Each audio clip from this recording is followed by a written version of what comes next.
普丁对乌克兰本土发动恐怖袭击，乌全境响起防空警报。时隔4个月，基辅再次遭到俄罗斯导弹袭击，防空警报响了5小时37分，创下了一个新纪录。更重要的是，这次不仅仅基辅被导弹袭击，除了克里米亚，乌克兰各州都是如此，全境都响起了防空警报。在10月10日，俄罗斯至少使用了87枚导弹和24架无人机，对乌克兰后方的城市实施恐怖袭击，造成乌克兰19人死亡，105人受伤。袭击事件发生后，普丁也没有否认，直接就表示就是我干的，还说这是对乌克兰袭击克什大桥的报复。好家伙，战事直接升级。俄乌双方从前线对垒变成本土轰炸，那么这次的袭击事件对前线有影响吗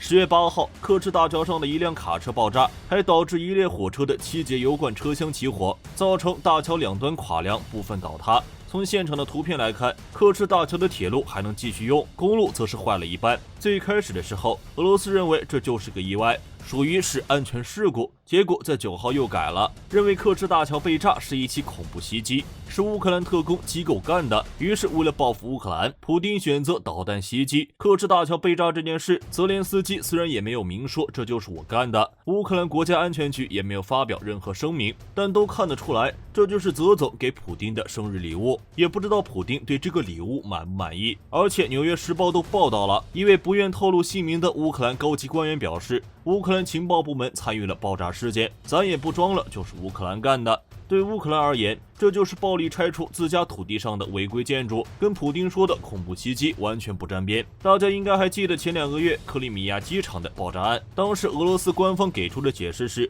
由于烟蒂引起的安全隐患造成的相关损失。就在那个时间点，乌克兰官方就已经表示，克什大桥就是俄罗斯向乌南地区运输运送补给的重要路线，属于是违法建筑，会被炸掉。结果现在成真了，说不是乌克兰炸的，谁信呢？克什大桥炸完之后，普丁不愿意了，拿了别人家的东西，感觉就是自己的，于是对乌克兰本土发动了报复性打击。克什大桥爆炸事件发生后的第3天，也就是10月10日，俄罗斯对乌克兰本土发动导弹袭击，这是自乌俄战争开始以来最密集的导弹袭击，基本上覆盖了乌克兰全境，其中基辅更是成了重点照顾对象，一些地区断电，交通也被迫中断，连基辅克里琴科桥都被炸了。从暴露的视频来看，桥上空无一人，一枚导弹突然降落，克里琴科桥顿时浓烟笼罩，爆炸碎片四处飞散，桥面震动，甚至有一枚导弹落在基辅弗拉基米尔大街。乌克兰国家安全局的办公室就位于弗拉基米尔大街上，就连泽连斯基的办公室也位于附近。也不知道是俄罗斯刻意如此，还是导弹的精准度不够。这次的导弹袭击覆盖了乌克兰的全境，除却基辅中北部，还有哈尔科夫东北部、敖德萨南部、第聂伯罗中南部等等一些比较重要的地区被炸。乌克兰利沃夫州、波尔塔瓦州、苏梅州、哈尔科夫、吉尔诺波尔等5个州没有电力供应，其他地区电力供应部分中断。除了轰炸乌克兰本土，俄罗斯还派了无人机对基辅附近的军营实施了斩首行动。俄军使用了高精度武器，在基辅扎波罗热的兵力部署点展开密集攻击，乌军损失了200余人的武装力量。俄罗斯这次的恐怖袭击影响不可谓不大，乌俄战争螺旋升级，基础设施成为了双方的攻击目标。对于这次打击，普丁也是直接承认了就是我干的，当天用了陆基、空基和海基导弹，对乌克兰的能源、军事和通讯设施进行了远程打击。俄罗斯搞这种恐怖袭击的目的有2个，对之前克什大桥被炸事件的报复，顺带提升一下俄军的士气，表示自己还有实力反击。克什大桥爆炸事件在俄罗斯国内的反应很强烈，打击乌方基础设施的声音比较多，于是普丁就通过导弹轰炸来宣泄民众愤怒。从这方面看，火力军都有理由怀疑克什大桥事件是普丁自导自演的，也就是苦肉计，目的就是转移国内矛盾。毕竟因为动员令，俄罗斯国内反战情绪高涨，让普丁下台的声音越来越多，克什大桥被炸就立刻转移了民众矛盾，开始一致对外，顺带为2023年俄罗斯总统大选铺路。如果乌克兰说这不是我干的，是俄罗斯自己做的，也不会有人信。而且克什大桥虽然受损，但是火车还是能通的，对克里米亚的影响并不是很大。当然这个说法没有证据，只是一个猜测。言归正传，另一个目的提升士气也很好解释，俄军在前线的表现实在是太拉胯了，凭借北约提供的战役侦察能力优势，乌军的反击每次都能实现以多打少，调集比对面俄军多几倍的兵力进行攻击，而且俄罗斯空天军表现相当糟糕，没能够阻止乌军的内线调动，于是出现俄军节节败退的意外，丢了不少的阵地。前线士兵的士气都不行了，国内反战的情绪也是因为前线打败仗，这个时候放个大招，确实能振奋一下士气。不过士气是提升了，但对前线影响并不大。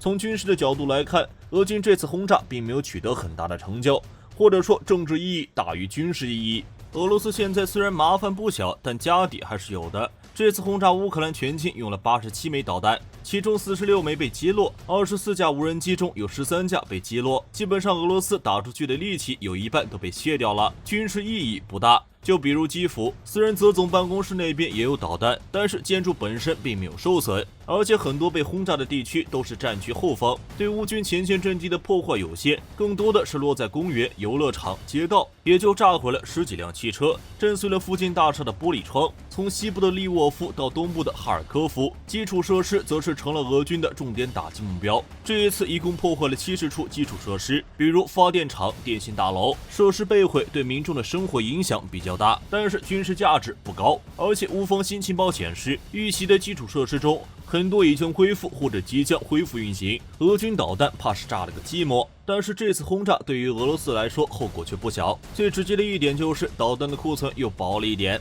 损失的钱又多了一点。这次俄罗斯轰炸乌克兰用的导弹可不便宜，动用了11架图95和图160，在里海地区发射 KH-101和 KH-555。在位于黑海的军舰上发射口径伊斯坎德尔导弹，则是从陆基基地上发射的。除此之外，俄军还用了 S300和龙卷风，其中 KH-101造价1300万美元，射程超过2000公里。今年6月份的时候，俄罗斯就用了 KH-101对基辅进行过打击。KH-55导弹是 KH-101和原 KH-55导弹综合改进后的产物，射程3000公里左右，采用了雷达锡箔涂层和锡箔材料，反雷达性能不错，但价格也会更高。口径导弹650万美元，算是俄军导弹的主力。2005年，俄罗斯在叙利亚战场上发射了40枚该型号的导弹。今年7月14日，3枚该型号导弹击中文尼察市中心。伊斯坎德尔300万美元，主要配置于地面部队，是俄罗斯用于取代飞毛腿的换代产品，射程400公里左右。无人机总成本数百万美元。S300跟龙卷风的价格也一般，这里就不提了。大头是 KH-101与 KH-555。俄罗斯轰炸乌克兰用的导弹，大多数的应该都是属于 KH-101、KH-555这种射程比较远的导弹。从这次乌克兰方面公布的爆炸点地图来看，乌克兰全境都遭到了俄罗斯方面的导弹打击，其中利沃夫地区距离俄罗斯最远，即便是从乌克兰北边的白俄罗斯进行地面导弹部署，恐怕也很难能够进行有效的打击。所以除了东北部的哈尔科夫以及东部的第聂伯罗和扎波罗热地区适合进行地面导弹系统打击之外，基辅、利沃夫以及特尔诺皮尔这些地区遭遇到的应该都是射程在1500公里以上的高精度导弹的打击，这类导弹的价值都在1000万美元。而按照福布斯的估算，俄罗斯10月10日向乌克兰发射的导弹总成本差不多在4亿到7亿美元，结果俄罗斯几亿美元的导弹也就听个响。其次，俄罗斯这么一轰炸，新一轮的军援又要来了。法国总统马克龙、美国总统拜登等人纷纷出面指责普丁，拜登更是撂下狠话，要继续让俄罗斯付出代价。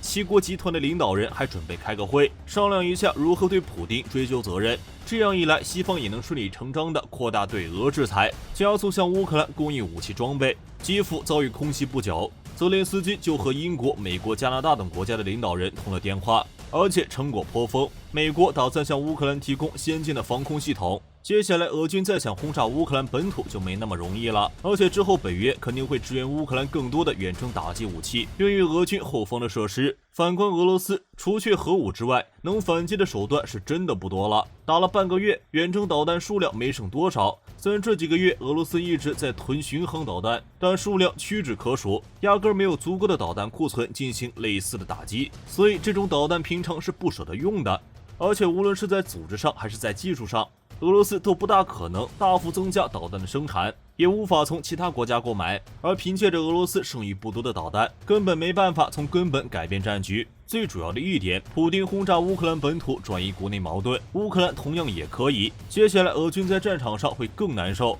普丁的导弹轰炸虽说给乌克兰本土造成了损失，但是乌军复仇的动力也瞬间拉满。至于反击手段，那就是海马斯了。乌克兰士兵现在正在海马斯的炮弹上不断的写字，比如说为了基辅、为了利沃夫等这些乌克兰城市的名字，然后将这些炮弹发射向俄罗斯阵地。至于攻击俄罗斯本土，火力军估计不太可能。总而言之，普丁轰炸乌克兰本土是为了报复，但是按照乌克兰的说法，克赤大桥事件只是一个开始，接下来将摧毁并驱逐所有被俄罗斯非法占据的事物。现在克赤大桥这个颇具象征性的事物被炸，至于下一步是什么，火力军也不敢确定，只能说在接下来的战斗中，俄军后方的设施和人员恐怕将不再安全。目前来看，参战方对平民伤亡的容忍度正在变高，再打下去，乌俄战争的烈度可能也会进一步升高，远程精准导弹或许会成为乌俄战争下一阶段的重点。好了，这期视频到这里就结束了。各位觉得乌克兰之后会如何反击俄罗斯？